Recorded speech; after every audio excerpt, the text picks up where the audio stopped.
mungkin lebih, sorry, eee, pada sektor ini mungkin karena banyak ya negara-negara, ini khususnya negara berkembang, yang masih sangat bergantung pada, seafood ataupun makanan laut sebagai sumber dari protein mereka. Dan adanya EU fishing ini dapat mengganggu hal tersebut karena lagi-lagi hal tersebut, belum tentu penangkapan ikan tuh bisa disalurkan langsung kepada masyarakat yang membutuhkan. Jadi bisa ada potensi kelemahan pangan, juga mengancam basic survival karena kurangnya gizi dan protein khususnya pada individu, keluarga, ataupun kelompok-kelompok masyarakat. Sebenarnya juga ada dampak lain ya, mungkin, ini yang berkaitan dengan keamanan banget, mungkin, EU fishing ini biasanya rentan dengan, piracy ataupun, pembajakan dan lain sebagainya. Hal tersebut tentunya bisa merugikan, nelayan yang lewat dan lain sebagainya. Next.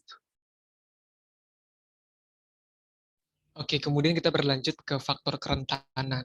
Nah, jadi kami, tim penulis itu, sebetulnya kami mengumpulkan 3 bahan bacaan yang berbeda, dan dari 3 bahan bacaan ini kami, mensintesiskan bahwa terdapat 4 faktor kerentanan, yang bisa menimbulkan EU fishing, begitu.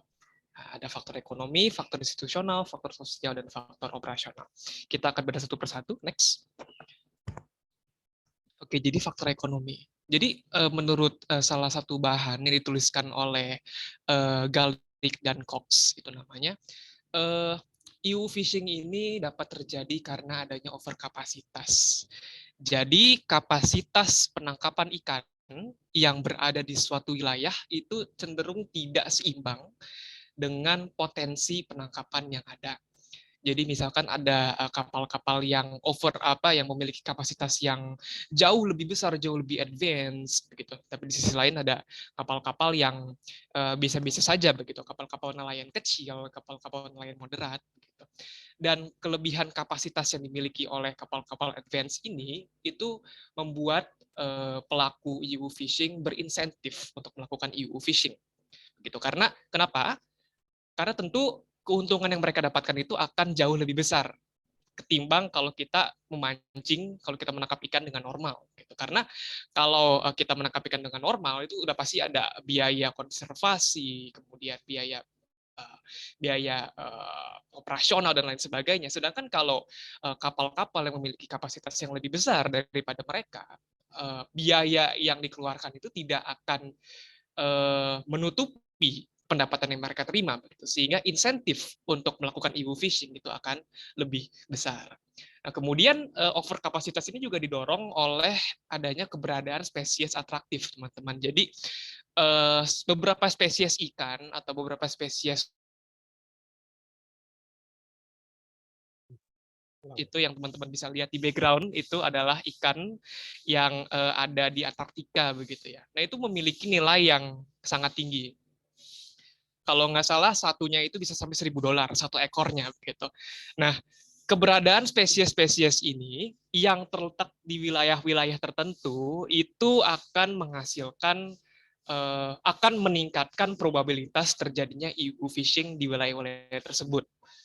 Begitu. Ya, jadi karena lagi-lagi karena orang-orang ini menginginkan keuntungan yang lebih besar begitu. Nah, kemudian ada lagi faktor ekonomi yaitu subsidi. Nah, jadi pemerintah-pemerintah beberapa negara itu mereka menerapkan satu kebijakan subsidi begitu ya. Jadi pembelian kapal, pembiayaan operasional, biaya konservasi gitu-gitu di-cover sama pemerintah melalui subsidi ini begitu. Nah, tapi pada kenyataannya kebijakan subsidi yang mereka terapkan itu terkadang atau bahkan seringkali tidak tepat sasaran. Jadi bagi para pelaku EU fishing yang mendapatkan subsidi, tentu mereka akan mendapatkan manfaat yang sangat besar begitu kan, karena biaya mereka akan kembali berkurang begitu, dan keuntungan mereka akan meningkat. Dan ketiga faktor ini, overkapasitas, subsidi, dan keberadaan spesies atraktif itu diintegralkan dengan manajemen dari RFMO yang tidak efektif gitu. Rezim-rezim perikanan yang tidak efektif. Kenapa rezim-rezim ini membiarkan kebijakan subsidi ini salah sasaran?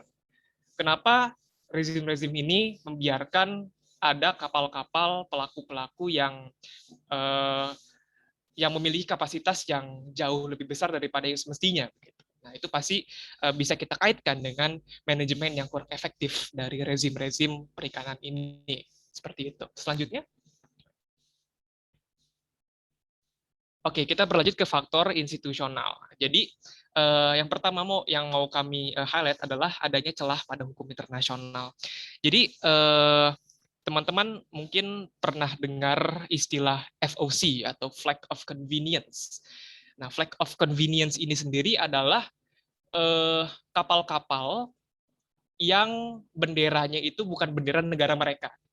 Jadi mereka nyewa bendera ke negara lain untuk dijadikan benderanya mereka, dipasangin di kapal mereka, begitu. Itu namanya FOC. Jadi FOC ini sebetulnya legal dalam kerangka hukum internasional, terlebih hukum internasional begitu. Tapi negara-negara yang benderanya dijadikan sebagai bendera kapal mereka itu wajib bertanggung jawab, begitu. Itu ada hukum yang berbicara seperti itu. Tetapi kenyataannya adanya sistem FOC ini justru memberikan ruang yang lebih bebas kepada para pelaku EU fishing.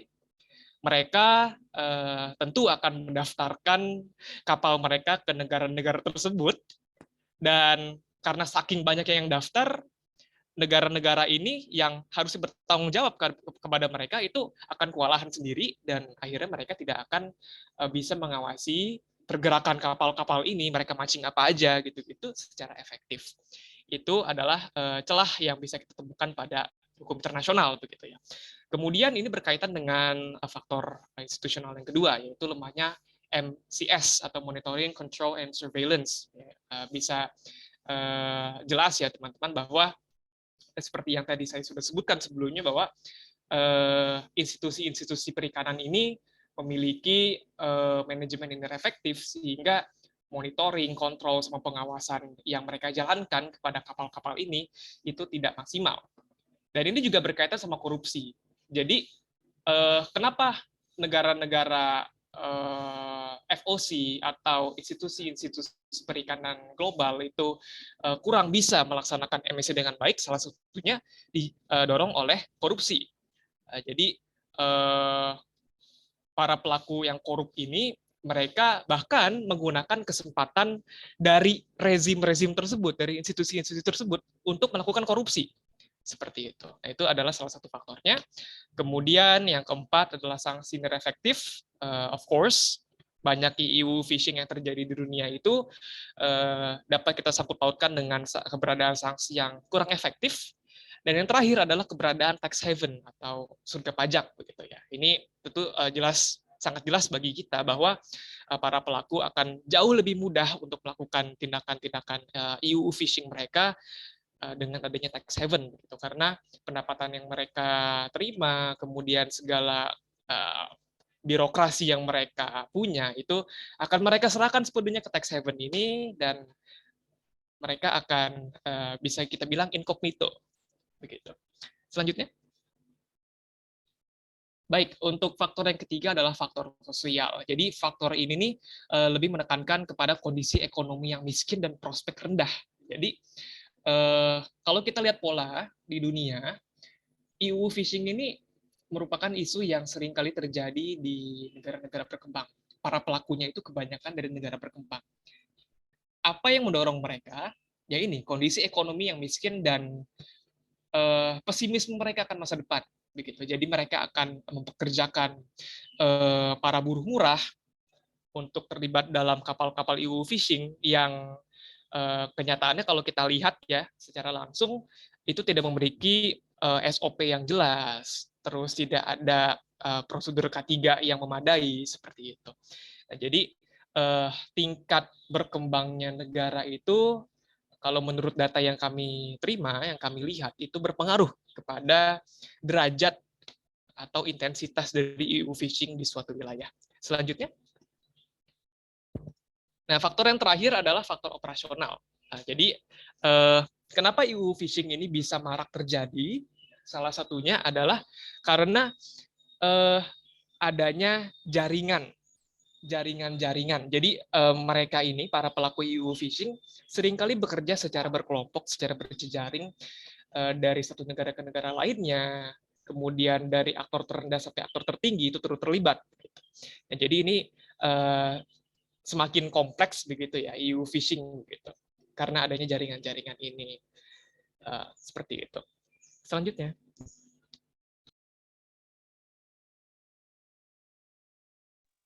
Oke, maaf.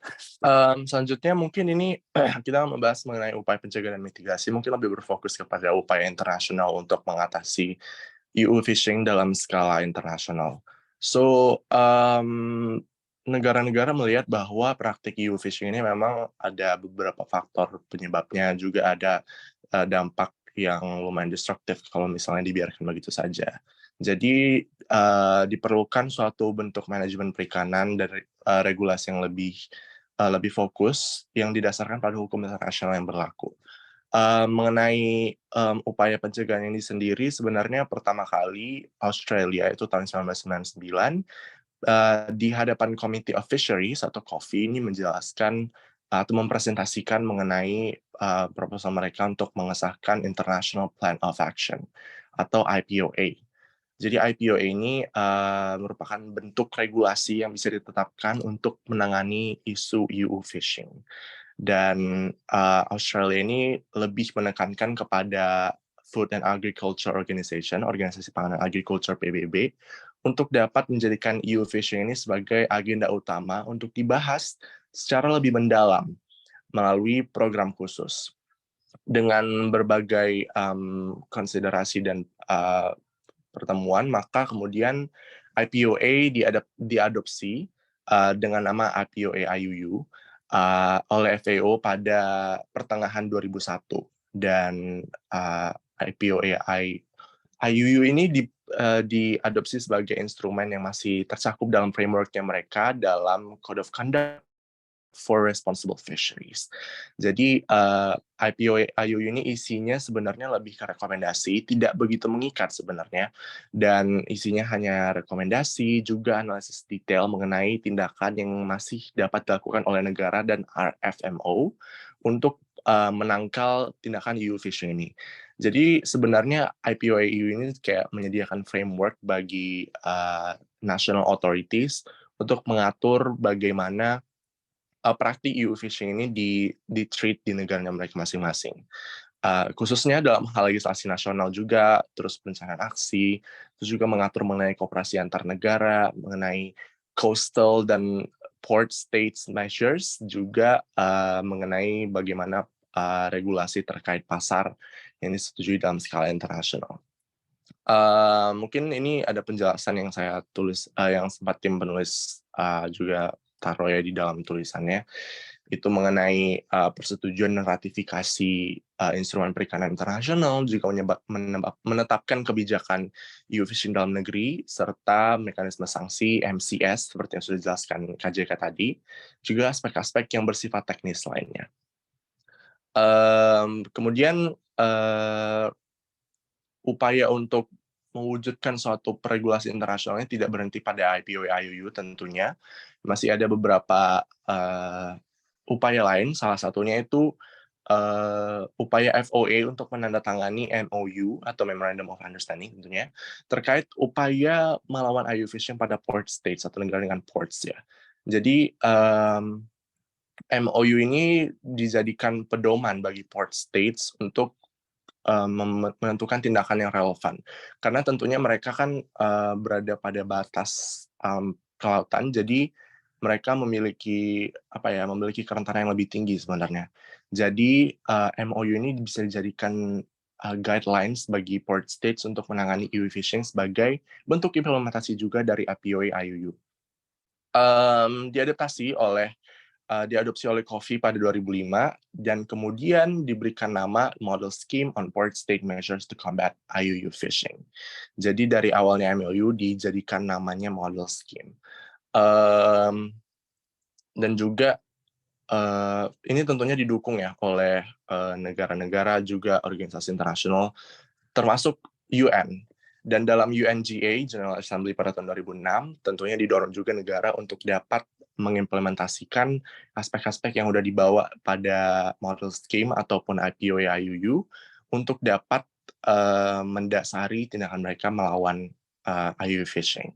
Dan bisa diwujudkan dengan salah satu bentuk perwujudannya itu ada PSM Agreement yang objektifnya untuk mencegah, menangkal, dan eliminasi IUU fishing pada konferensi FAO ke-36.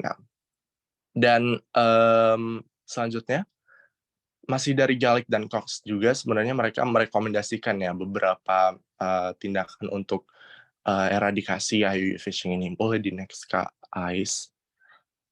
Thank you. Karena Galik dan Cox ini sebenarnya menganalisis dari sisi yang ekonomis ya, jadi mereka mungkin lebih berfokus kepada bagaimana IUU fishing ini hasil tangkapannya sering sekali mencoba untuk merambah pasar. Jadi untuk mengurangi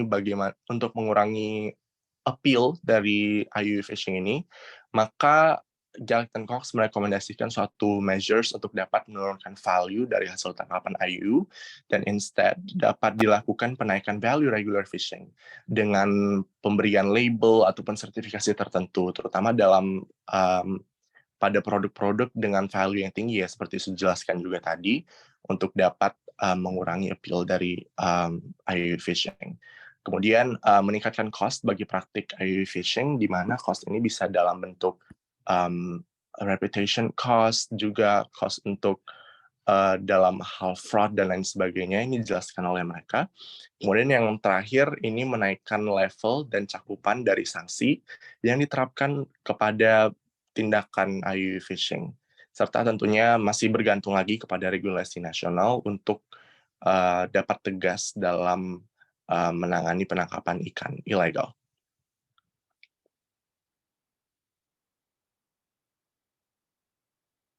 Ya, boleh di next, Ais. Oke, terakhir mungkin ini bagian terakhir. Kami mengambil studi kasus IUU fishing di negeri kita sendiri begitu ya, pada era Susi Pujiastuti. Nah, jadi kami menganalisis isu ini menggunakan kerangka sekuritisasi begitu. Kenapa IUU fishing ini dijadikan sebagai isu keamanan? Jadi pembingkaian IUU fishing pada masa Susi Pujiastuti pada periode 2014 sampai 2019 itu dibingkai sebagai kejahatan transnasional yang terorganisasi. Nah, bagaimana cara beliau membingkainya? Melalui Speech Act tentunya, yang disampaikan pada media domestik, pada forum-forum domestik, maupun pada forum-forum internasional. Jadi kalau kami perhatikan speech act yang beliau sampaikan ini mengandung frasa-frasa yang sangat-sangat tegas begitu ya, kayak we condemn, terus kayak aggressive gitu-gitu. Jadi pembingkaiannya ini cukup marak terjadi pada masanya gitu. Dan bukan hanya dilakukan oleh Menteri Susi, melainkan juga turut disampaikan oleh Presiden Jokowi pada saat itu. Ya, jadi seperti itu. Kemudian referen objeknya apa? Kalau yang kami perhatikan secara garis besar, referen objek yang diarahkan melalui pembingkaian yang dilaksanakan oleh pemerintah Indonesia itu lebih mengarah kepada sektor ekonomi. Jadi Ibu Susi menyampaikan bahwa bagaimana IUU fishing ini menimbulkan kerugian beratus-ratus triliun karena IUU fishing. Terus adanya kebijakan subsidi pemerintah yang salah sasaran dan lain sebagainya. Tapi ada beberapa saat di mana Menteri Susi ini juga menyampaikan diskursus yang mengarah kepada kerusakan ekosistem, kerusakan lingkungan, yaitu biota laut. Gitu. Tapi kalau yang menurut kami, tim penulis, kerusakan lingkungan ini itu adalah narasi belaka begitu.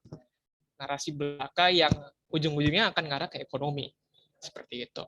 Nah, kemudian setelah ada Speech Act, extraordinary measure-nya adalah penenggelaman kapal. Penenggelaman kapal dan ada pembentukan satuan tugas, namanya Satuan Tugas 115, yang mana satuan tugas ini turut melibatkan TNI AL begitu. dalam struktur organisasinya. Jadi kalau sudah ada TNI, sudah ada tentara di situ, dapat dipastikan bahwa isu EU phishing ini adalah isu keamanan, begitu. Dan kalau kami boleh simpulkan secara keseluruhan, kasus EU phishing pada era Susi Pujiastuti itu penanganannya bersifat unilateral. Bisa kita perhatikan ya bahwa ketika Susi menenggelamkan kapal itu tidak ada prior notification terlebih dahulu gitu. Jadi kayak langsung ditenggelamkan gitu. Dan kalau kita mengacu ke ke upaya pencegahan dari Galik dan Cox tadi, ini adalah upaya yang ketiga begitu ya, yaitu meningkatkan sanksi, level sanksi gitu, unilateral. Dan efek dari kebijakan Indonesia yang unilateral ini itu menimbulkan keprihatinan dari berbagai negara begitu, khususnya di Asia Tenggara. Ada yang mengatakan bahwa kebijakan ini terlalu agresif, kemudian ada juga yang mengatakan bahwa kebijakan ini berlawanan dengan hukum internasional. Padahal kalau kami mengikuti diskursus pembicaraan ahli hukum Indonesia, kebijakan ini sama sekali tidak melanggar, termasuk UNCLOS gitu ya, tahun 82 itu. Jadi kebijakan ini sah dilakukan sesuai dengan asas-asas hukum internasional, tapi karena negara-negara lain ini merasa bahwa kok unilateral sih kebijakannya gitu, makanya mereka prihatin akan kebijakan Susi ini. Selanjutnya, Ais. Ya, so all in all sebagai kesimpulan tentunya IUU phishing ini memang merupakan tindakan yang berlawanan dari instrumen hukum internasional. Tidak hanya dari dampak yang berlaku, tapi juga bagaimana praktik di dalamnya itu seluk-beluknya banyak sekali tindakan yang sangat crucial dalam beberapa sektor dalam hidup manusia ya, seperti social ekonomi dan juga lingkungan sendiri seperti yang sudah dijelaskan tadi. Dan juga ada banyak sekali risiko dan kerentanan yang datang dari berbagai sektor juga, mulai dari mekanismenya, peralatan yang birokrasi yang ilegal. Maka hal ini tentunya menjadi prioritas bagi negara-negara dunia harusnya. Dan urgensinya itu semakin meningkat, terutama dengan adanya faktor yang semakin transboundaries, dan juga hal ini tentu mendorong tentunya suatu bentuk collective action atau kerjasama bagi negara-negara untuk menangkal dan kemungkinan menghapuskan praktik EU phishing. Di next slide ada beberapa poin untuk menjawab research question juga. Ya, ini untuk menjawab research question yang kedua. Jadi mengapa sih isu ini nih tidak boleh diselesaikan secara unilateral? Kalau menurut kami, pandangan tim penulis, isu EU phishing itu akan jauh lebih efektif apabila diselesaikan secara multilateral. Mengapa? Pertama, isu ini bersifat transboundary. Jadi tangkapan-tangkapan ikan itu tuh kan ikan tuh bergerak ya, mereka tuh kan kayak nggak diem di tempat gitu, nggak kayak sawit begitu kan. Nah jadi kalau objek yang ditargetkan oleh para pelaku ini bergerak melintasi batasan negara, itu diharapkan penyelesaiannya juga turut melibatkan aktor-aktor lain begitu, tidak hanya diri sendiri begitu. Kedua, isu ini bersifat multidimensional. Jadi seperti yang kita lihat tadi, isu ini tidak hanya mencakup ekonomi saja begitu, tapi juga mencakup HAM seperti adanya kondisi pekerjaan yang tidak memadai seperti itu. Dan isu ini menurut kami kalau yang sifatnya multidimensional ini akan jauh lebih efektif kalau diselesaikan secara bersama-sama. Dan yang terakhir, tentu kalau penyelesaian secara multilateralisme itu akan menghasilkan manfaat yang jauh lebih besar ketimbang kalau kita menyelesaikannya secara unilateral saja begitu, seperti adanya pembentukan sistem monitoring yang lebih terkoordinasi antar transfer teknologi, lalu mungkin juga ada penyusunan norma pemberdayaan manusia secara regional dan lain sebagainya. Jadi dibutuhkan penguatan mekanisme rezim-rezim internasional yang terkait dengan perikanan guna mencapai hasil yang lebih optimal dalam menangani isu ini. Next. Next, Ais. Ya, berikut daftar referensi kami gunakan. Next. Demikian yang dapat kami sampaikan. Terima kasih. Oke, terima kasih Jason Romi, aka Ice. Eh, apa, kalau kita bahas IUU Fishing ini tidak akan habis satu sesi ya. Sangat banyak di pembahasannya tadi. Sedikit banyak sudah dikuliti oleh Jason dan Romi, aka Ice. Dan illegal fishing ini atau IUU fishing ini mengemuka lagi saat ini. Tapi mengemukanya bukan karena isunya stagnan, tetap terjadi. Illegal fishing terus-menerus terjadi. Tapi mengemukanya karena Ibu Susi kemungkinan akan nyapres. Akan maju pada pencapresan, mungkin akan menjadi breaking through kebuntuan pencapresan yang menampilkannya orang-orang petugas partai ya, kemungkinan akan nyapres dan akan ada kebuntuan itu.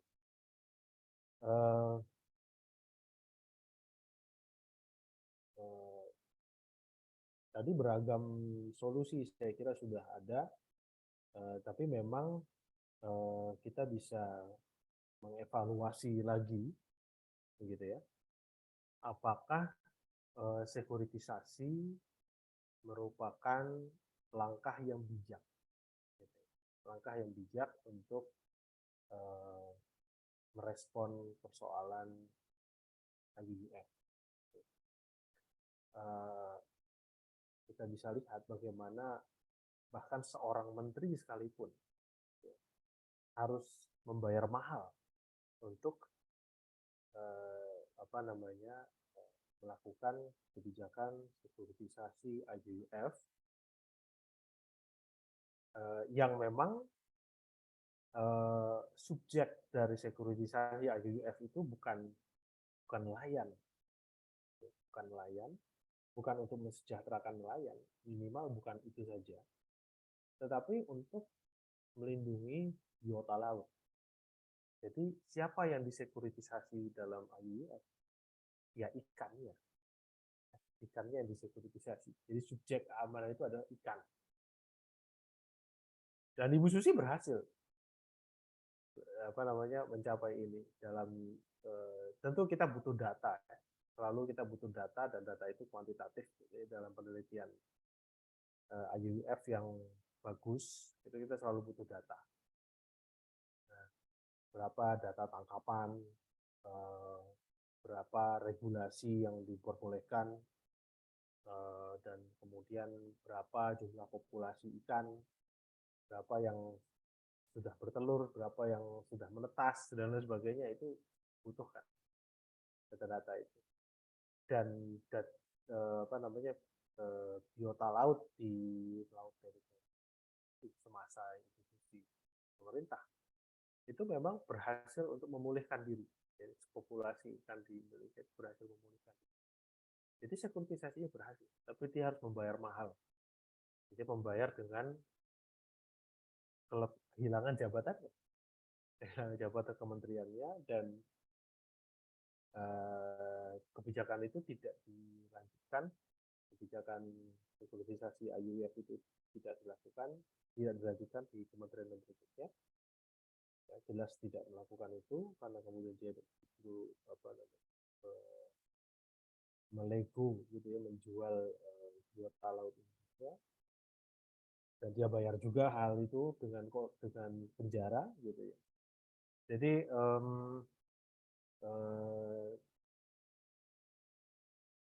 terlihat bagaimana isu IUF itu adalah isu yang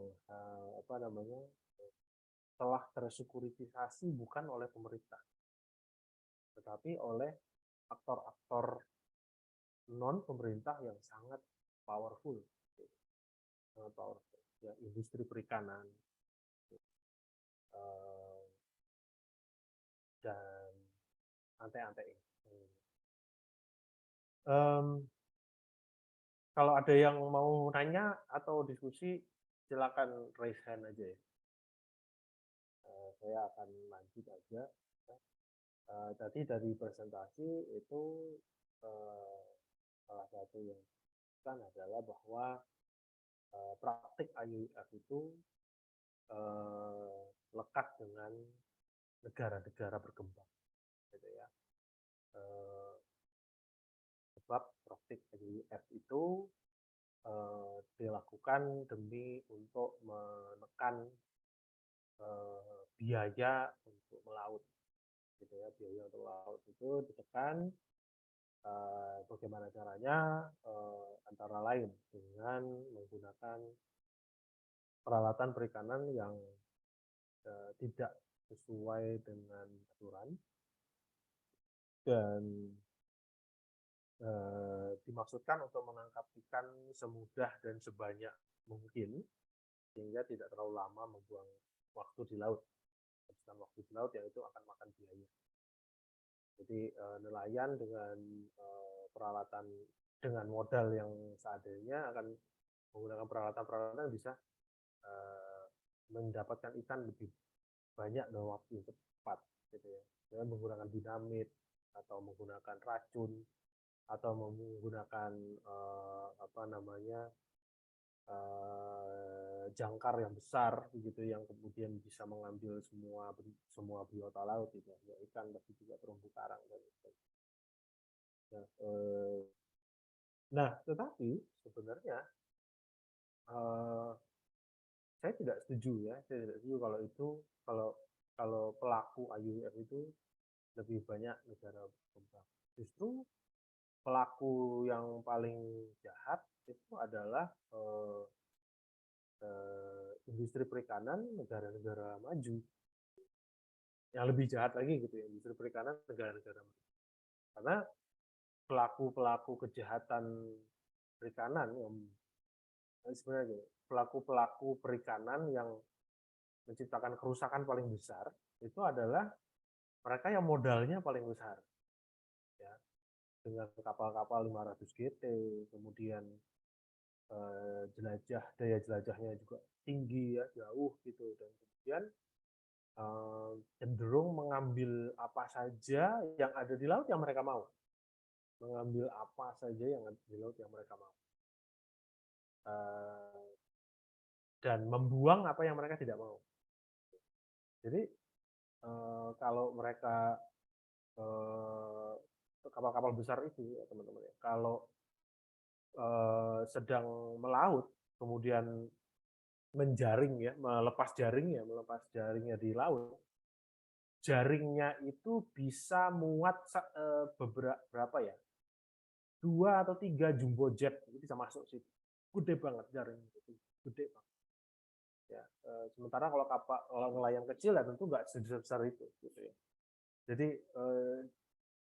2 atau 3 jumbo jet bisa masuk ke dalam jaring, besar sekali. Sehingga itu betul-betul menyapu bersih ya, apapun yang dilewati. Nah, ikan, udang, dan banyak yang tertangkap itu adalah lumba-lumba, paus, dan hiu. Nah, paus, hiu, lumba-lumba itu sering bukan yang mereka inginkan. Bahkan bisa juga kalau karena ini kapalnya kapal besar, mereka melaut di laut lepas. Dan itu isinya bisa macam-macam, bisa saja ikan duyung dan lain sebagainya, itu mereka tidak inginkan karena memang tidak bisa dijual, juga satwa yang dilindungi gitu. Kalau mereka jual satwa dilindungi, mereka akan ditangkap malah gitu. Nah itu akhirnya mereka buang lagi ke laut. Banyak yang kemudian ketangkap terus dibuang lagi ke laut. Ikan itu ketika ketangkap dengan jaring laut itu mati. Ya, penjelasan biologisnya apa saya nggak ngerti. Tapi kalau binatang laut itu ditangkap dengan jaring, barangkali jaring itu memang mematikan. Memang jaring laut, jaring nelayan itu dirancang untuk membunuh, gitu ya. Jadi mereka yang tertangkap di jaring itu akan suffocate begitu ya, akan terikat erat dengan jaring itu, mungkin bisa. Jadi ketika dilepas lagi mereka meninggal, gitu ya. Binatang-binatang itu udah mati. Nah ini yang disebut dengan bycatch, gitu ya. Bycatch itu adalah tangkapan sampingan, ya, yang tidak diinginkan tapi ketangkap dan akhirnya dibuang lagi sudah dalam keadaan mati. Nah itu salah satu bahaya dari illegal fishing, IUF, illegal unreported unregulated. Dan itu yang melakukan justru industri besar. Nah, mungkin tadi sudah dijelaskan ya, IUU fishing itu apa saja. Kalau kita melihat definisi dari illegal unreported fishing, maka yang bisa kita simpulkan antara lain adalah bahwa tidak semua illegal, unregulated, dan unreported fishing itu ilegal. Tidak semua IUUF itu ilegal. Sebagian lain adalah unregulated dan unreported. Yang ilegal cuma sepertiga ini.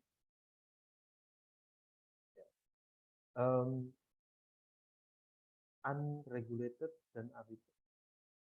Unregulated fishing, saya akan mulai dengan unregulated saja dulu. Unregulated fishing itu terjadi ketika tidak ada aturan yang mengaturnya.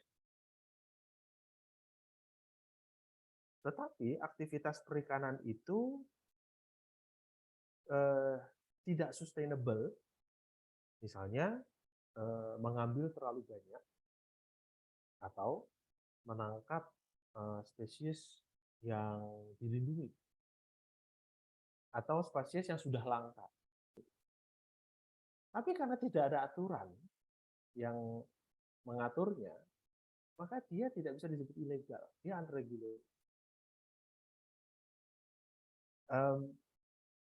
Begitu juga dengan unreported. Unreported itu berarti dia tidak dilaporkan kepada yang berwenang.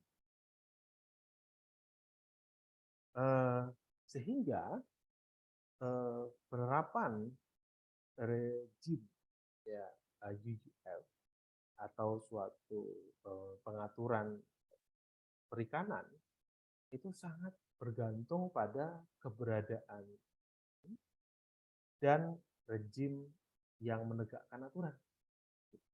Harus ada aturannya dan harus ditegakkan. Kalau tidak, maka itu akan terjadi begitu saja. Ya. Apalagi di laut, siapa yang tahu? Di laut siapa yang tahu? Sebagian besar hidup kita tidak berhubungan dengan laut. Sebagian besar kita tidak punya hubungan yang berhubungan dengan laut, tidak punya hidup yang berhubungan dengan laut. Oleh karena itu, laut adalah domain yang sangat minim observasi. Barangkali luar angkasa, ya angkasa luar, adalah domain yang lebih banyak diobservasi daripada bawah laut atau lautan. Orang lebih tertarik melihat ke atas daripada melihat ke bawah. Ya. Banyak bagian dari laut yang belum dipahami oleh manusia. Ya karena manusia lebih sibuk lihat ke atas, ke luar angkasa. Dianggap akan butuh habitat baru. Akibatnya lingkungan maritim itu underexplored. Dan ini adalah suatu masa ketika manusia lebih banyak tahu tentang maritim, lebih banyak tahu tentang domain maritim. Dan akhirnya mengetahui bahwa itu sudah terlambat. Gitu ya. Hampir bisa dikatakan terlambat perkiraannya di pertengahan abad ini dengan metode penangkapan ikan yang kemungkinan seluruh perikanan komersil itu akan berhenti di pertengahan abad ini 2045, 2048, 2050. 100 tahun Indonesia merdeka, kemungkinan tidak ada commercial fishing lagi because there's no more fish to catch. The sea is empty. Nah, jadi kembali kepada definisi IUU fishing, gitu ya. Rejim IUU fishing itu sangat bergantung pada keberadaan aturan. Kalau suatu negara tidak bisa menerapkan aturan tentang perikanan, maka aktivitas perikanan di negara itu atau di perairan negara itu tidak ada yang mengawasi. Dan seluruh aktivitas baik itu illegal, unregulated, unreported bisa terjadi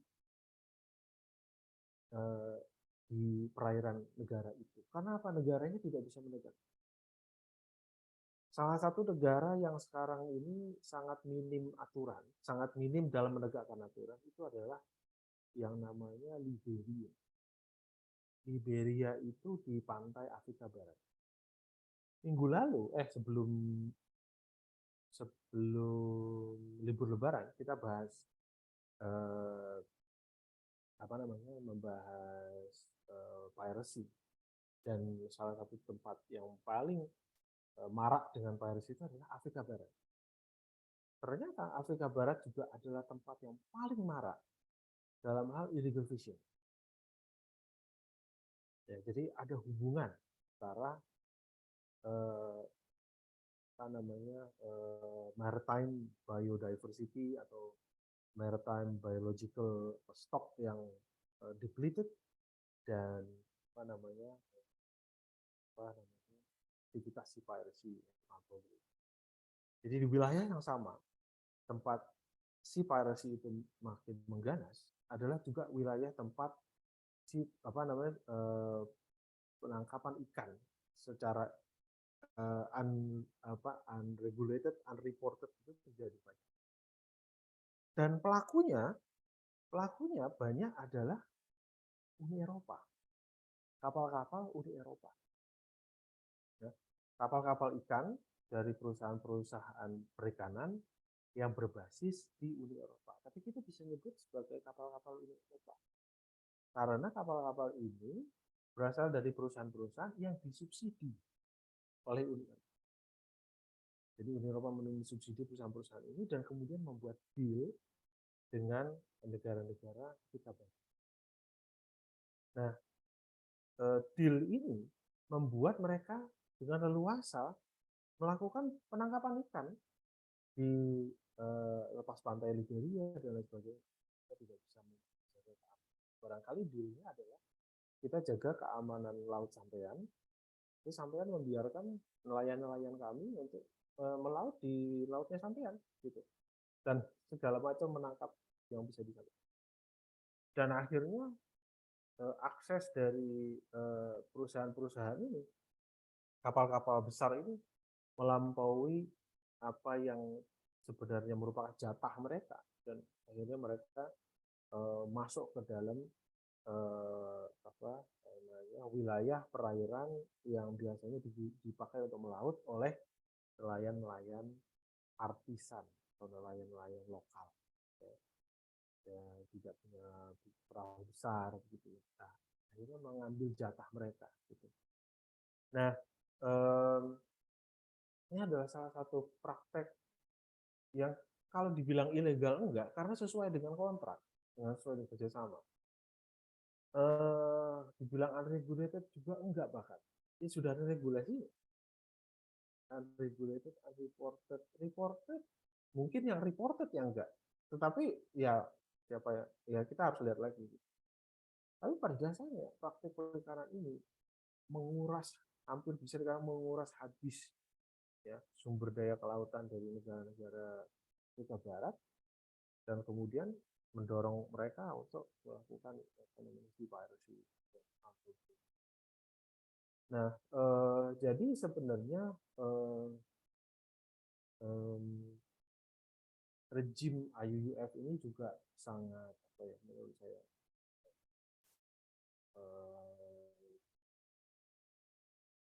belum bisa memfasilitasi ketimpangan, belum bisa. Nah, jadi secara umum tadi juga sudah disebutkan IPOA IUU 2001 itu mendefinisikan bahwa illegal fishing itu terjadi karena kapal yang berasal dari suatu national flag gitu ya, kemudian melakukan penangkapan ikan di yurisdiksi negara lain ya, tanpa persetujuan dari negara yang yurisdiksi kelautan. Bisa juga melanggar aturan-aturan manajemen konservasi yang dikeluarkan oleh Regional Fishery Management Organization atau RFA, yang yurisdiksinya ada di laut tempat kapal itu melaut atau menangkap ikan, atau metode atau teknik penangkapan ikannya itu melanggar hukum nasional maupun hukum-hukum RFNO. Nah, jadi kalau kita lihat gitu ya, apa sih yang disebut dengan illegal fishing? Satu, dia melanggar aturan dari anggota RFNO, aturan nasional dari RFNO, khususnya berkaitan dengan kuota yang dialokasi. Kemudian perikanan atau penangkapan ikan yang dilakukan di EEZ suatu negara yang tidak diizinkan untuk dilakukan perikanan di wilayah itu. Nah, itu saja, itulah ilegal. Kuotanya melebihi yang dialokasikan oleh negara-negara di wilayah yang tidak diizinkan di situ dilakukan. Lebihnya itu unreported atau unregulated. Unreported misalnya tidak melakukan reporting penangkapan ikan di EEZ. Jadi semua kapal ikan yang masuk ke perairan kita atau beroperasi di perairan itu harus menyalakan vessel monitoring system ya, VMS kayak GPS gitu. Nah, ada yang nggak menyalakannya. Kalau misalnya ketangkep suatu kapal dia tidak menyalakan sistem VMS-nya, ya ketangkep maka dia akan diberi denda. Nah, ya tentu ada kapal-kapal yang tidak ada VMS-nya dan tidak ketangkep, ya banyak gitu. Ya, tapi ya bagi yang ketangkep, nah, makanya harus ada deterrent effect. Nah, apalagi kalau unregulated, yang unregulated itu misalnya tidak ada aturan RFMO tertentu di wilayah perikanan, di tempat aktivitas perikanan dilakukan. Kalau di Indonesia itu hampir semua wilayah perairan kita itu sudah ada RFMO-nya. Kita itu bagian dari 4 RFMO. Ya. Satu di sebelah barat itu ada RFMO namanya IOTC, Indian Ocean Tuna Commission. Kemudian di sebelah timur laut, timur utara timur gitu ya, itu ada WCPFC, Western Central Pacific Fishery Commission. Western Central Pacific Fishery Commission, WCPFC. Kemudian di sebelah barat selatan Tenggara ya, itu ada Bluefin Tuna Commission, Commission for the Conservation of Bluefin Tuna. Tuna sirip biru. Bluefin tuna itu sangat langka ya. Kabar-kabarnya bluefin tuna itu sangat langka. Dan dikonservasi. Sebenarnya dia masih konservasi, berarti belum langka sebenarnya. Cuma dikonservasi, dibatasi, sangat dibatasi penangkapan. Commission for the Conservation of Bluefin Tuna. Southern Bluefin Tuna, ya, CCSBT. Kemudian di perairan tengah-tengah, di perairan Indonesia, di dalam perairan Indonesia, itu ada yang namanya rasanya yang namanya archipelagic tuna, WPT. Kepanjangan. Nah itu yang ada di dalam WPT. Itu sebenarnya di dalam Indonesia itu ada namanya wilayah perikanan, atau wilayah produksi perikanan, atau wilayah produksi perikanan gitu. Nah itu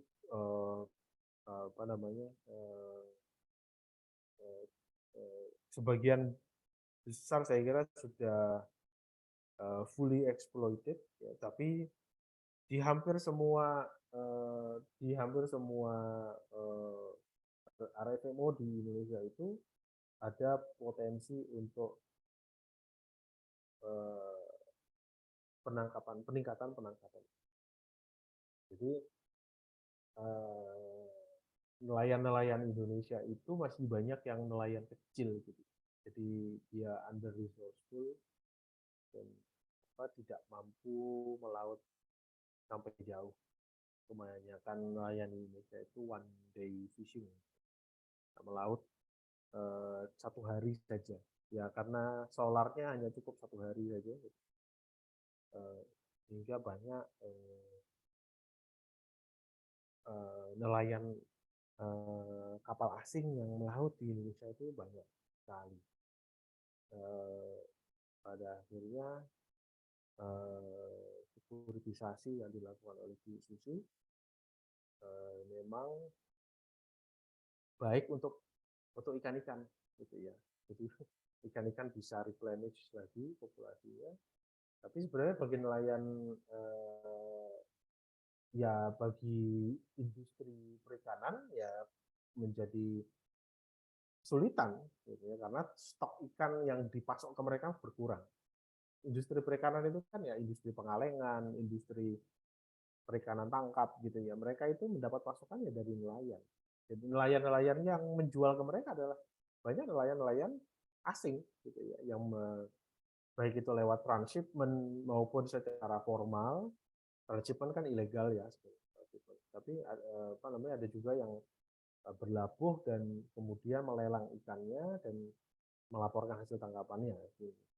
Jadi itu semua berkurang ketika posisi pemerintah kapal asing maupun bekas kapal asing yang kemudian dinasionalisasikan itu semakin berkurang.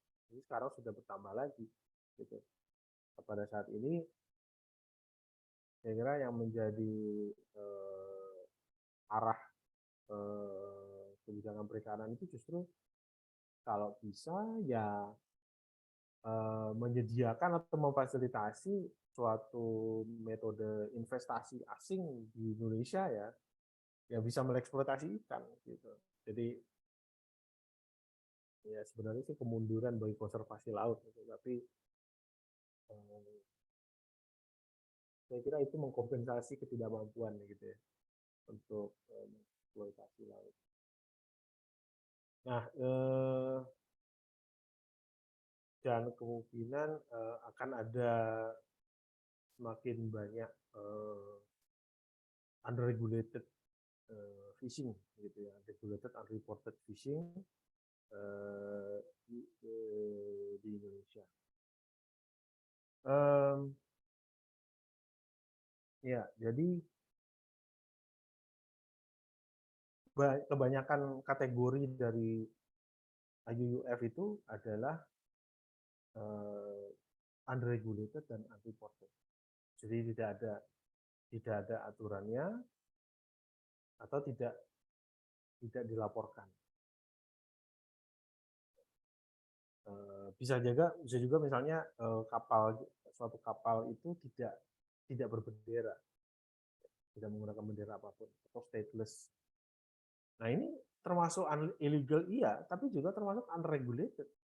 Kalau dia masuk ke dalam suatu jurisdiksi kelautan yang tidak ada aturan di situ, nanti unregulated. Maka kalau dia masuk ke dalam suatu tempat yang ada jurisdiksinya, maka dia ilegal. Belum lepas, gitu ya, yang betul-betul tidak ada RFMO di situ, tidak ada yang mengobservasi, maka penangkapan ikan di situ largely unreported gitu atau unregulated. Ilegalitas sulit ditegakkan, artinya legality akan sulit ditegakkan, tidak ada yang mengobservasi atau bahkan tidak ada aturan. Apa dampak dari illegal, unreported, unregulated fishing? Sangat besar sebenarnya. Hanya saja memang itu tadi karena sebagian besar manusia hidupnya tidak berhubungan langsung dengan laut, maka tidak langsung gitu ya terkena pada manusia. Misalnya kita bisa bedakan ini dibandingkan dengan pembajakan di laut gitu ya, sea piracy and armed robbery yang jelas-jelas mengorbankan manusia gitu. Kita bisa melihat bagaimana orang disandera, kemudian kapal dirampok dan lain sebagainya. Di situ kita bisa lihat laporannya juga. Atau kita bisa ya bandingkan misalnya dengan terorisme, dengan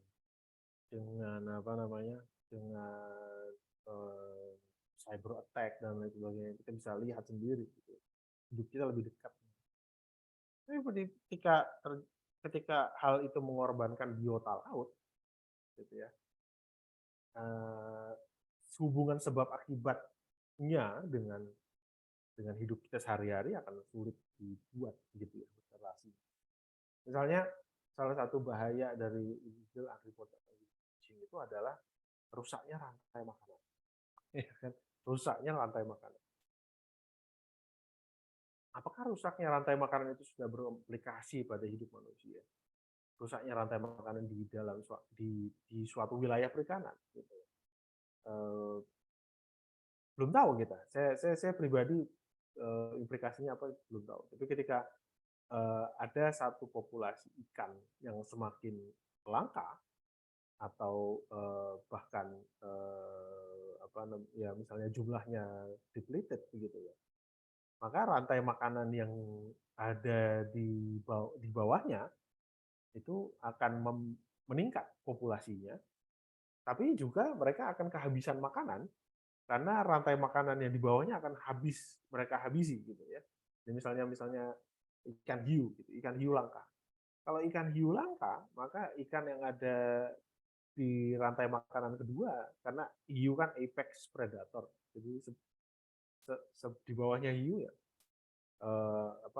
akan semakin banyak ikan-ikan yang ada di bawahnya semakin banyak, tapi juga ikan-ikan yang ada di bawahnya lagi itu yang akan makin langka karena akan dihabiskan oleh rantai makanan yang di atasnya yang semakin banyak, sehingga populasi ikan yang semakin banyak itu pun juga akan terdegradasi dan akhirnya semuanya musnah, termasuk burung-burung di laut. Jadi dengan semakin kita mengatakan tidak sustainable-nya gitu, tidak sustainable-nya perikanan, maka manusia berkompetisi langsung dengan apex predator. Kita berkompetisi dengan paus, dengan dolphin ya, dengan burung-burung lautan, memangsa ikan yang dijadikan tangkapan nelayan. Jadi berkompetisi langsung dengan mereka. Nah, kemudian yang kedua tuh bycatch. Bycatch itu tadi sudah saya jelaskan. Banyak bycatch itu yang tangkapan ikan yang tidak diinginkan kemudian mati juga. Kemudian jaring penangkap ikan atau fishing net. Jaring penangkap ikan itu sebenarnya adalah bagian dari limbah plastik. Bagian dari limbah plastik. Kalau jaring penangkap ikan itu dikumpulkan, ya jaring penangkap ikan yang terbuang di pantai dan di laut itu dikumpulkan, itu bisa dibuat untuk mengelilingi beberapa kali. Jadi panjang sekali. Ya, banyak sekali, sebenarnya bisa dikatakan hampir 50% dari sampah plastik di laut itu sebenarnya adalah jaring penangkap ikan yang dibuang oleh nelayan.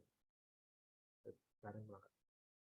Lucunya, jaring penangkap ikan itu tidak masuk dalam kampanye anti sampah plastik dari organisasi-organisasi lingkungan yang kita kenal selama ini, seperti WWF lah.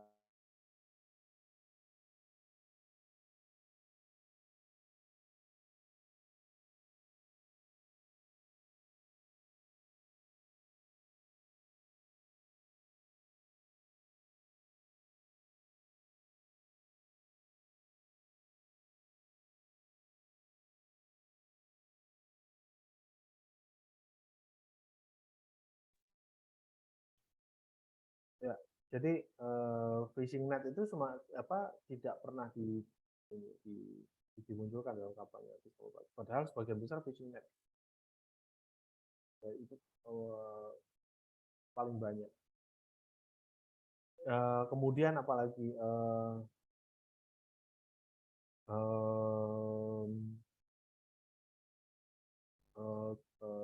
kalau kita lihat metode-metode yang paling berbahaya seperti trolling gitu, itu adalah metode yang paling merugikan.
Karena saya sering terpelanting keluar, jadi saya akan fokus ke beberapa measures atau kebijakan yang bisa diterapkan ya, oleh negara-negara yang terlibat di dalam sebagai pemangku kepentingan dalam illegal unreported unregulated fishing. Sebenarnya kalau kita lihat per negara itu ada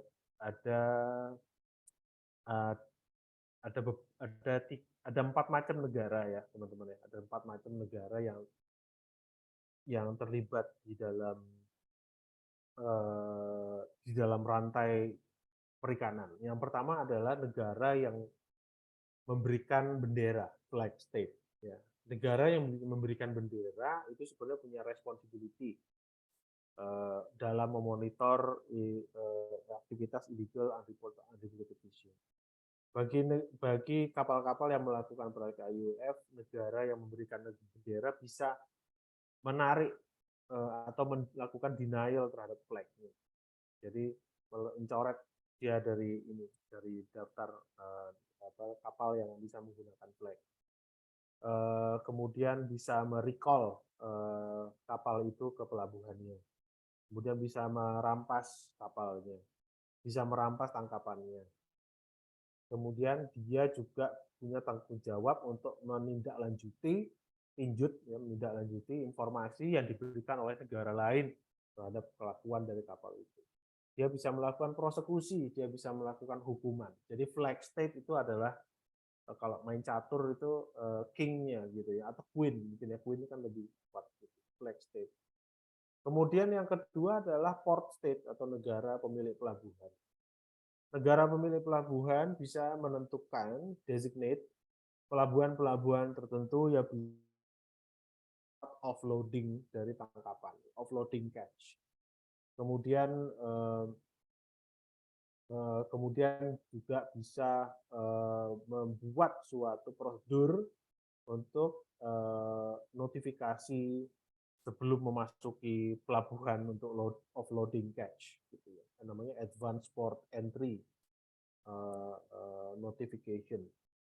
Kemudian negara pemilik pelabuhan untuk offloading catch itu juga bisa menegakkan aturan untuk inspeksi dan investigasi kapal. Jadi negara pemilik pelabuhan bisa menaiki kapal ya, boarding ya, kapal yang berbendera negara lain.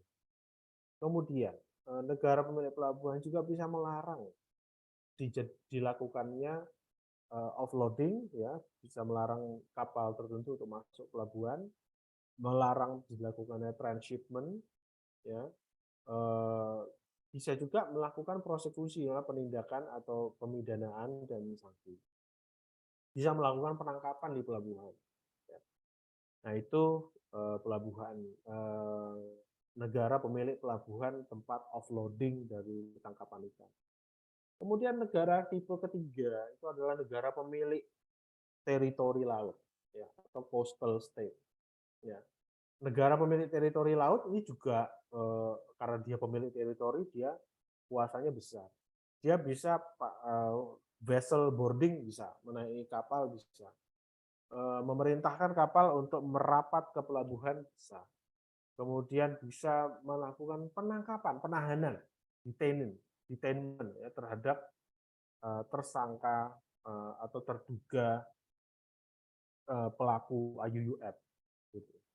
Bisa melakukan penangkapan terhadap kapal, bisa melakukan perampasan terhadap hasil tangkapan, perampasan terhadap kapal, bisa menerapkan suatu hasil pengadilan tertentu ya, proses judicial.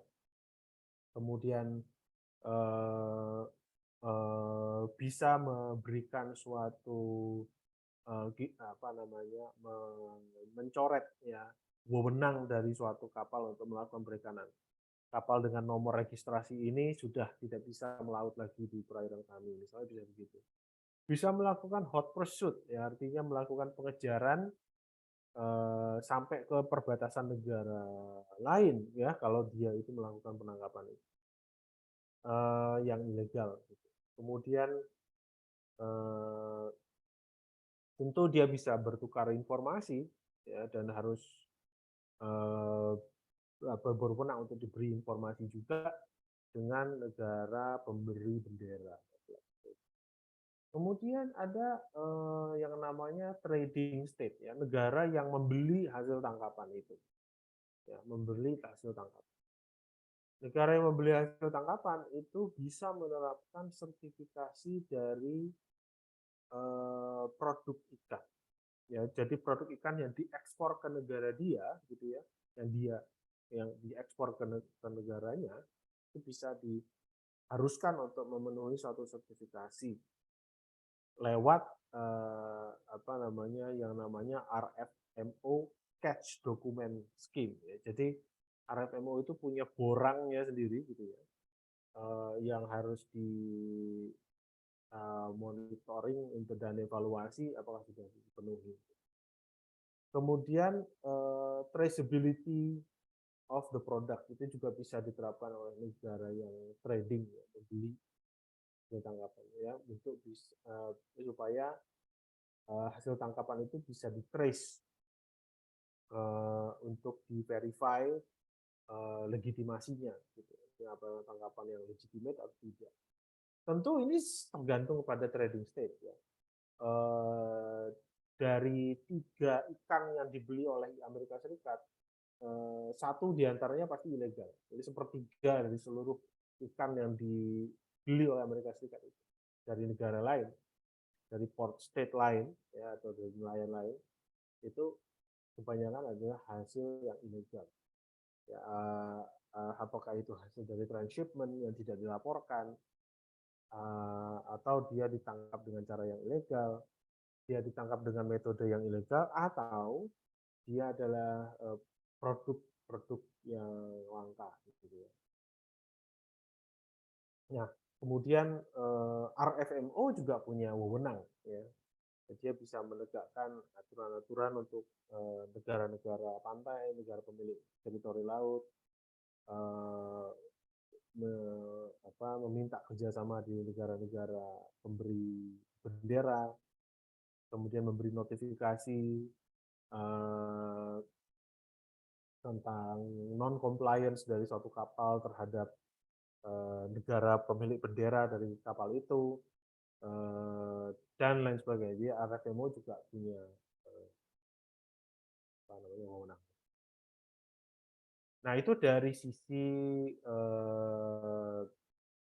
stakeholders ya. Jadi ada flag state, ada port state, ada coastal state, dan ada trading state, dan ada RFMO. Nah, yang juga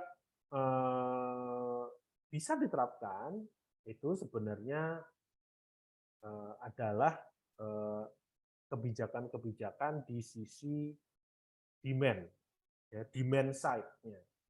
Demand side. Ini karena ini adalah suatu karena IUUF ini pada dasarnya suatu fenomena yang sulit sekali diobservasi. Sementara impact-nya cukup besar dalam hal maritime biodiversity, maka demand side measure-nya itu merupakan satu harapan. Salah satunya adalah dengan mencegah dilakukannya transshipment. Ya. Transshipment itu adalah pemindahan hasil tangkapan dari satu kapal ke kapal lain tidak lewat pelabuhan. Dan karena dia tidak lewat pelabuhan, maka dia tidak direport, gitu ya. Bagaimana melarangnya?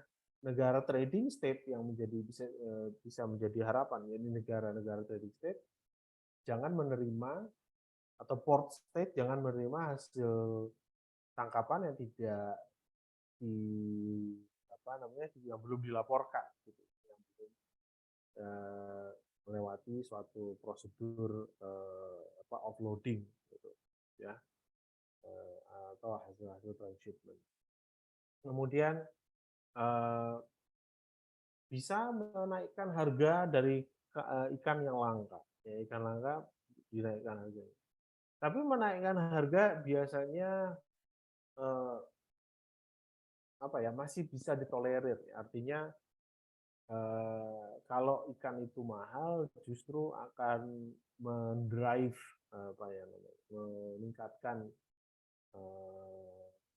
meningkatkan volume penangkapan, gitu ya. Artinya meningkatkan drive, ya, dorongan, ya, untuk melakukan penangkapan. Jadi memang salah satu harapan juga ada pada kelompok-kelompok aktivis LSM ya yang bisa bisa melakukan advokasi tentang satu alternative sources of protein. Ya, protein ini bisa didapat dari dari kedelai, dari kacang-kacangan, dari ayam dan sapi gitu kan ya, artinya ya walaupun itu juga persoalan gitu kan ya, salah satu temuan dari penelitian baru-baru ini adalah bahwa aktivitas IUUF, aktivitas illegal, unreported, unregulated fishing, unsustainable fishing, ya penangkapan ikan yang berlebihan di lepas pantai Afrika Barat dan lepas pantai Afrika pada umumnya, itu berkontribusi pada merebaknya Ebola. Apa coba hubungannya antara IUUF dengan Ebola? Ada yang tahu nggak?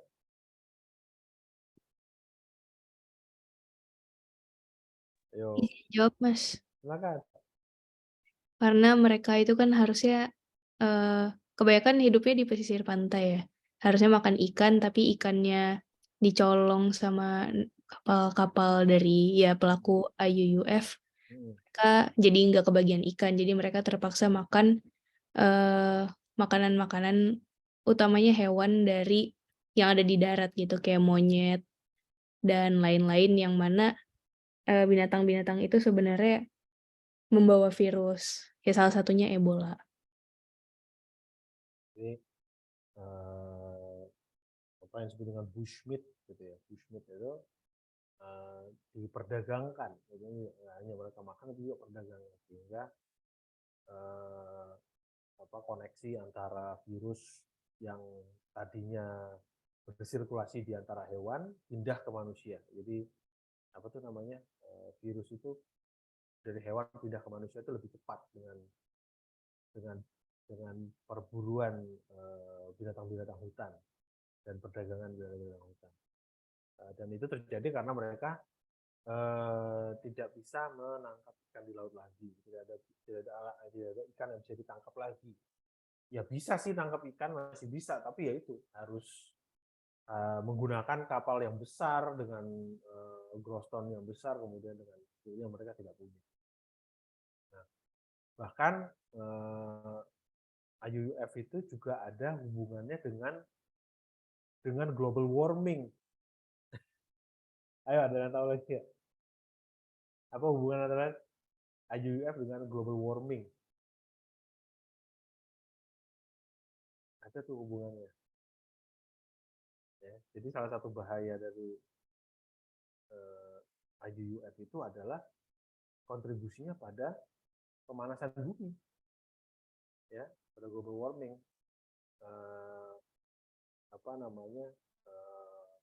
Ikan-ikan di laut itu yang berenang dari dalam satu kolom laut dari atas ke bawah, gitu ya. Mereka itu menghantarkan karbon dan menghantarkan panas dari permukaan ke bawah, dari bawah ke permukaan lagi, sehingga yang di daerah dari air yang dari tempat yang dingin ke tempat yang panas, dari tempat yang panas ke tempat yang dingin. Seiring dengan semakin sedikitnya shows itu ikan yang berenang dalam kelompok besar gitu ya. A school of fish sebutnya. Saya nggak tahu kenapa dia disebut school of fish dalam bahasa Inggris. Tapi karena semakin tipis itu semakin tidak ada populasi. Maka tidak ada yang meregulasi karbon dan panas di lautan. Padahal lautan adalah carbon sink yang jauh lebih efektif daripada hutan, ya, daripada pohon. Jadi carbon sink yang paling besar itu adalah laut. Ya, jadi salah satu harapan untuk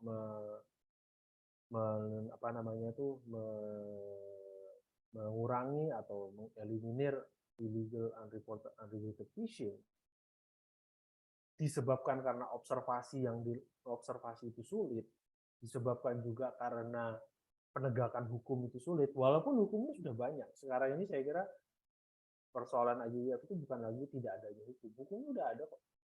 Hukumnya udah berlapis-lapis gitu. Ya. Tapi tidak ada penegakannya. Tidak ada, karena sulit. Apa yang terjadi di laut hanya si pelaut dan Tuhan yang tahu gitu.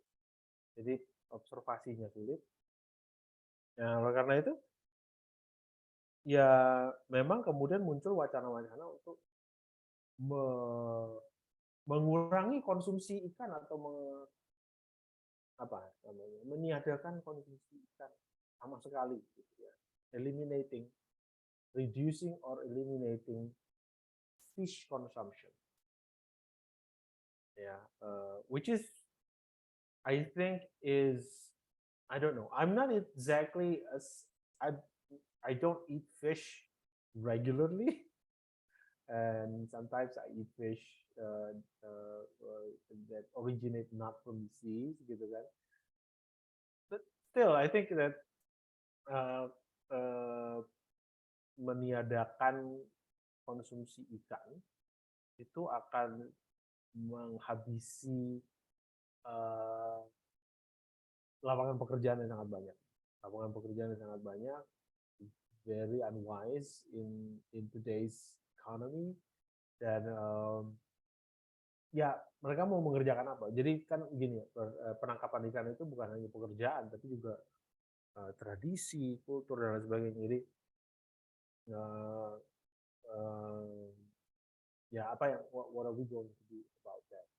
So some cultures in the world ya menangkap ikan, bahkan menangkap ikan-ikan yang besar, menangkap paus, whaling. Whaling is a culture gitu ya. Whaling is Japanese culture, whaling is Danish culture gitu ya. Kalau kita mau menghilangkan itu, saya kira implikasinya akan. Tapi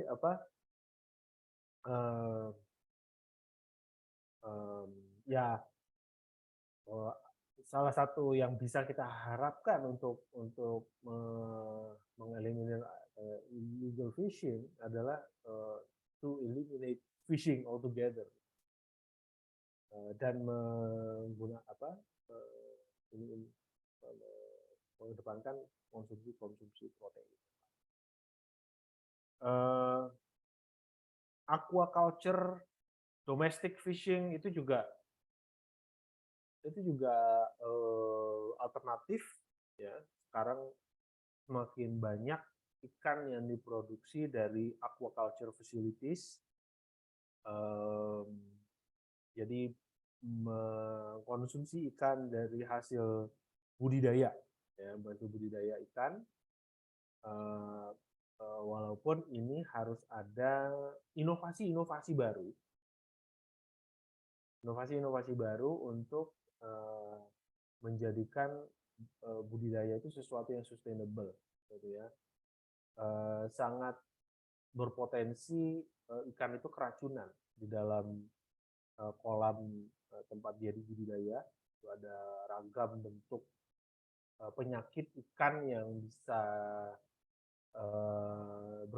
berkembang di dalam suatu kolam budidaya. Lice infestation, chlamydia, heart disease, ada salah satu temuan yang saya perlu lihat lagi ya, tapi sebagian hampir setengah ikan yang diproduksi dari hasil budidaya itu mati sebelum dia sampai ke piring kita gitu. Jadi dia mati sebelum dia sampai ke konsumsi gitu ya. From egg to catch, from hatch to catch, itu dia udah mati duluan, itu banyak karena penyakit-penyakit yang muncul di dalam kolam budidaya. Dan kolam budidaya itu kemudian akan membutuhkan pakan ikan. Ini sangat teknis ya. Pakan ikan yang sebenarnya berasal dari ikan juga gitu. Jadi pakan ikan yang digunakan untuk kolam budidaya ikan sebenarnya berasal dari ikan juga, dan ikan yang dibutuhkan untuk membuat pakan ikan cukup banyak gitu. Dia pakan ikan dan minyak ikan. Nah, jadi sustainability-nya juga masih harus dievaluasi lagi aquaculture. But that's I think that it's as close as one can get to continue consuming fish without without actually reducing or pressuring natural fish stock. Gitu ya. Apalagi ya, macam-macam sih. Yang juga menjadi pilihan adalah removing or scaling down fishing subsidies. But this subsidy is always contentious issue. It's about nationalism, protectionism, dan akan ada pertanyaan tentang siapa yang harus melakukan ini, apakah negara berkembang, apakah negara maju. Tetapi subsidi memang sesuatu yang tidak sustainable dalam fisheries management ya, karena kecenderungannya semakin besar subsidi yang dibutuhkan untuk mengkonsumsi satu ikan. Jadi harga satu ikan itu semakin mahal, intinya gitu. Harganya semakin mahal, subsidinya semakin besar, sehingga tidak sustainable. Dan tentu akan punya aspek keadilan yang tinggi ya, karena tidak semua orang makan ikan, gitu ya. So even if you don't eat fish, your tax money is still diverted to subsidize fisheries, gitu ya, fishing companies dan fisheries, gitu ya. Sehingga walaupun Anda sudah berkomitmen untuk melindungi biota laut, tidak makan ikan, ya masih useless gitu, karena Anda tetap saja bayar pajak dan pajaknya digunakan untuk mensubsidi. So states need to be transparent about this, about subsidy. Kemudian ada hal-hal yang bisa ditegakkan gitu di dalam aturan-aturan dalam importasi dan eksportasi ikan gitu ya, termasuk penggunaan dokumentasi yang baik, kemudian ada record keeping requirements bagi importer, bagi pejabat-pejabat KKP, bagi customer juga, bagi trading state. Kemudian ikan-ikan yang sudah overfish gitu ya, stoknya sudah semakin menipis, segera di listing dalam Convention on International Trade in Endangered Species, CITES, yang juga bisa jadi instrumen untuk perlindungan. Nah, yang terakhir saya kira adalah menjadikan ya, mensekuritisasi IUUF itu sebagai transnational crime. Dan sejauh mana ini bisa menjadi efektif masih dipertanyakan juga. Kita tahu bahwa praktik IUUF itu ketika dia diilegalkan, maka yang terjadi justru adalah dia masuk ke dalam dunia gelap kriminalitas gitu ya, dan berkelindan dengan aktor-aktor lain di dunia gelap itu. Jadi pelaku-pelaku IUU fishing itu kemudian kerja bareng dengan human trafficker gitu ya, dan dengan drug smuggler, dengan teroris ya, teroris butuh bahan peledaknya antara lain dipasok oleh nelayan yang menggunakan dinamit. Jadi sebelum IUUF diilegalkan istilahnya gitu ya, diilegalkan tahun 2001 dengan IPO itu tidak terjadi, ini berkelindan seperti ini, dan sekarang malah terjadi gitu ya. Dan sekarang nambah lagi kriminalitas yang berkelindan dengan IUF itu adalah perbudakan, ya, perbudakan di kapal. Dan problematikanya klasik, it all happens under the radar, gitu ya. Jadi kita nggak tahu prakteknya sebenarnya kayak apa, perbudakan, human trafficking, terorisme, bahan peledak berpindah tangan itu kayak gimana. Sampai kita ketemu dengan orangnya dan orang itu cerita ke kita. Jadi hanya hearsay, hanya he said, she says, dan kesaksian orang-orang yang pernah berada di situasi itu, hanya itu yang kita bisa peroleh gitu. Dan kesaksian mereka mereveal kehidupan yang sangat keji, dan mereka yang mencoba untuk mengobservasi, they observe at their own risk gitu, karena mereka juga bisa menjadi sasaran bagi aktor-aktor yang tidak menginginkan dunia gelap ini tersingkap gitu ya. Jadi kejahatan transnasional yang ada di situ memang cukup marak. Nah, ketika ini akan disekuritisasi, akan dikriminalkan, maka ada orang-orang yang mempunyai income yang besar dari situ yang harus mereka pasti akan bernegosiasi dengan pemangku kebijakan, dan di situ bisa kita lihat bagaimana pemangku kebijakan akan mentolerir atau tidak gitu ya, sejauh mana. Dan itu sangat bergantung pada kepentingan dari pemangku kebijakan, apakah mau menempuh efektivitas kedaulatan dan lain sebagainya, atau kepentingan ekonomi gitu.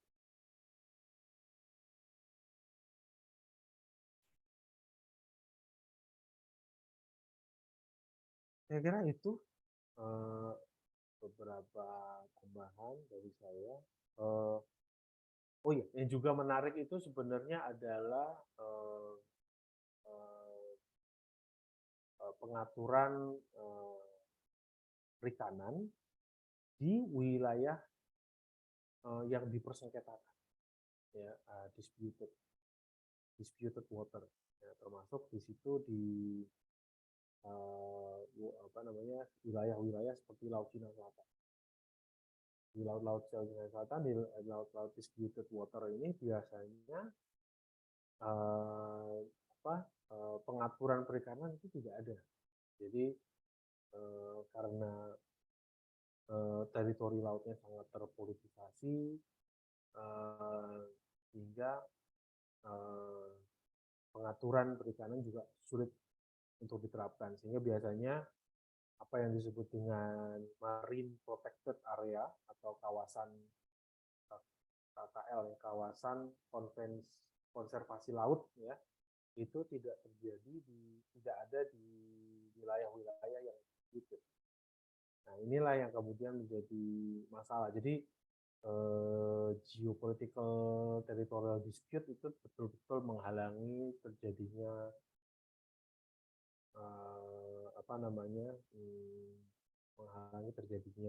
konservasi gitu. Nah, jadi salah satu solusinya ya memperluas kawasan konservasi laut ini untuk juga mencakup wilayah-wilayah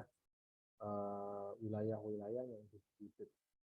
Nah, jadi wilayah-wilayah disputed itu kemudian masuk ke dalam pengaturan kawasan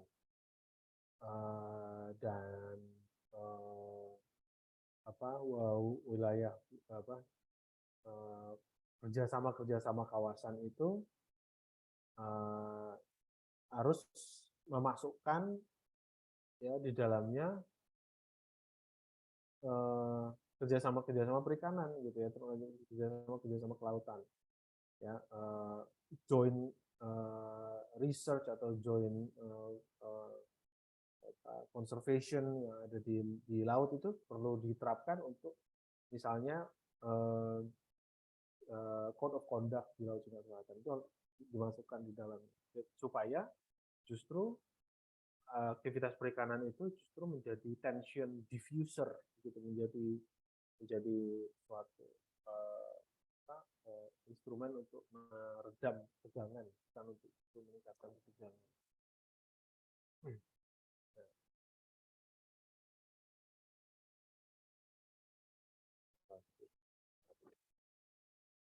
Oke, itu aja dari saya. Apakah ada pertanyaan? Silakan.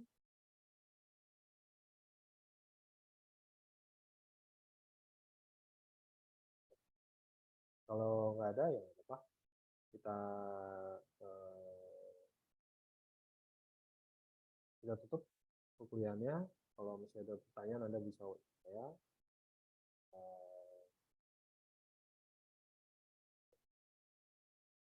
Itu ya. Assalamualaikum warahmatullahi wabarakatuh.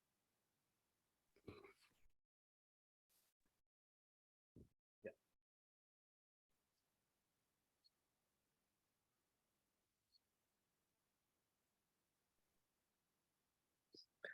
Waalaikumsalam, terima kasih Mas. Makasih Mas. Oke.